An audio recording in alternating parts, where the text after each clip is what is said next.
Tennessee in the tournament, and they know their opponent. What do you think of the draw now that we're back to old-time SEC basketball tournament play, the 4 days that dominated the early postseason for years before they expanded into Wednesday?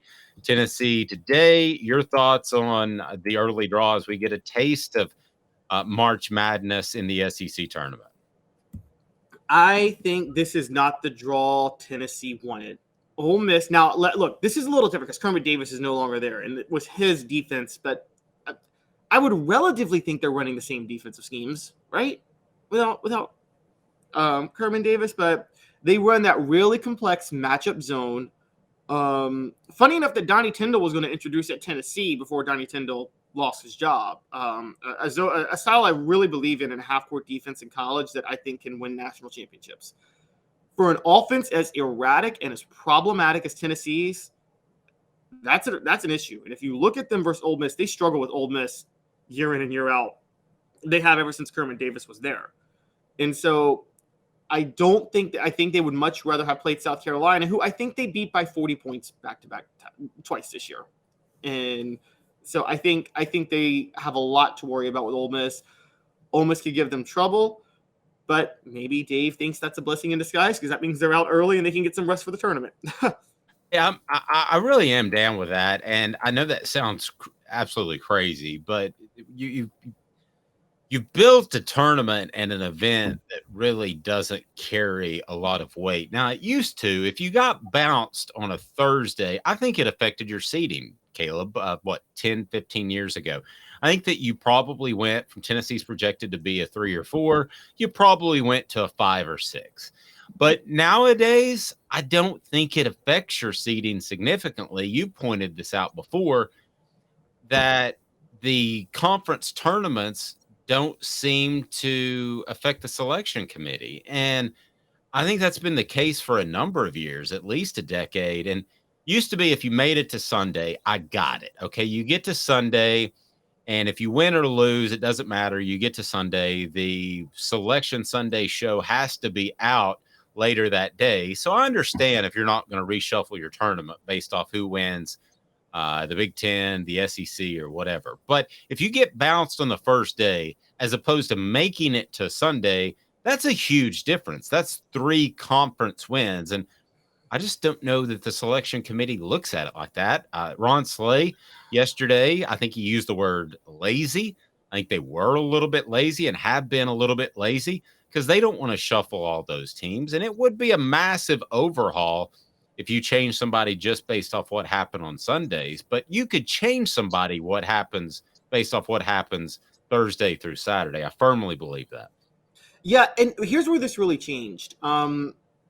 The NCAA denied for years. The selection committee pretended that they didn't rely on analytical rankings or any sort of rankings to make their seedings. Well, we knew that was complete BS. We knew that there were rankings they relied on. And if you really looked at it, for the longest time, it was the RPI, which for those who don't know, the RPI is the most inefficient formula possible to measure a team. 75%. Let me stop you there. Why do you not like the RPI? Because I value strength of schedule as much as anybody. Don't get me wrong. 50% of the RPI formula is your strength of schedule. 25% is your record. Yeah. That's an insane. I have to be honest with you. 25 years in sports media, 15 of which I covered basketball. I did not know that. Yes. And then the other 25% is quality wins. Which, okay, I guess you could factor that in with record, but it's such a skewed formula. Like if you go 16-14 and have the number 1 ranked strength of schedule and have 4 top 10 wins, you'll be a top 10 team in the RPI at 16-14. It's a hilariously inefficient method. So, but you could look at the seeding and the RPI rankings and you could tell for years they were just looking at the RPI rankings to give seedings for years. They finally decided, I think it was in the mid 2010s. All right, you know what? They kind of acknowledged it, and then they said the net rankings will be our primary formula, which is the quad 1, quad 2 wins and all of that. Still not a perfect system. There's BPI, there is RPI, there's AP and coaches poll, there are all these things. They try to factor them all in with a heavy weight on the net ranking. you're right, Dave. How do they have time to do that when like the final net rankings come in at like 3 and they got to have the bracket out by 5? And so there's no way you can go through all this stuff. Did I ever tell you about the time I was on with John Wilkerson on a Selection Sunday show? And I think you're talking about the next Voice of the Vols, and I think that's going to be sooner rather than later, just for the record. Maybe hint, hint, hint. But I was on with John Wilkerson, the host of Sports Talk, and we were on a Sunday just for the Selection Sunday show. And CBS accidentally put out the bracket before the Selection Sunday show.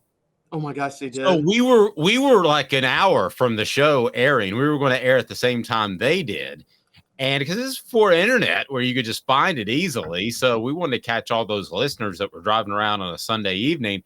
And John looks at me, and this is the funniest thing. He goes, I think I got the brackets.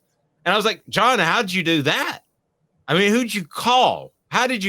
What journalistic skills did you use to get the brackets? He goes, they just put them up. Will you look at this? So I walked around the table to look at it and make sure. I was like, yeah, those are the brackets. And so we went on the air early. Nowadays, everybody's super careful, like with the college football playoff thing. But yeah, we broke it that day. Nationwide, we broke the brackets because they accidentally leaked on CBS Sports. Wow, that is crazy.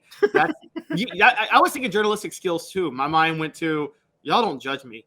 Devil Wears Prada, anybody? When Anne Hathaway got the Harry Potter manuscript before it came out, and she had to give it to the zero idea what you're talking about. Devil Wears Prada. Oh, you're a journalist. You should watch that movie, Dave. Is it has journalism aspects in it? Anne Hathaway moves to New York after graduating from Northwestern because she wants to be a big time, like, serious news journalist, but all she can get is an unpaid internship or a small internship with little pay working for like the Vogue version of a magazine, like in the movie, and it's run by Meryl Streep, and Meryl Streep's like really, really hard on her, and that's all she's able to do. She's an assistant there for a year. And so, yeah. Interesting. By the way, Anne Hathaway or Zoe Kravitz a better Catwoman? I go Anne Hathaway, but like Tough. You know, Anne Hathaway, I thought she had to play a harder role because she had to play a total twist on Catwoman that like no one had ever really done before. So, you know, I would go Anne Hathaway as well. I would not go Michelle Pfeiffer, and I think at one point she was the most beautiful woman in the world. It's time for today's tough question. Yeah, that Grease 2. That's the only reason to watch Grease 2. Best musical ever, Grease. Worst musical ever, Grease 2.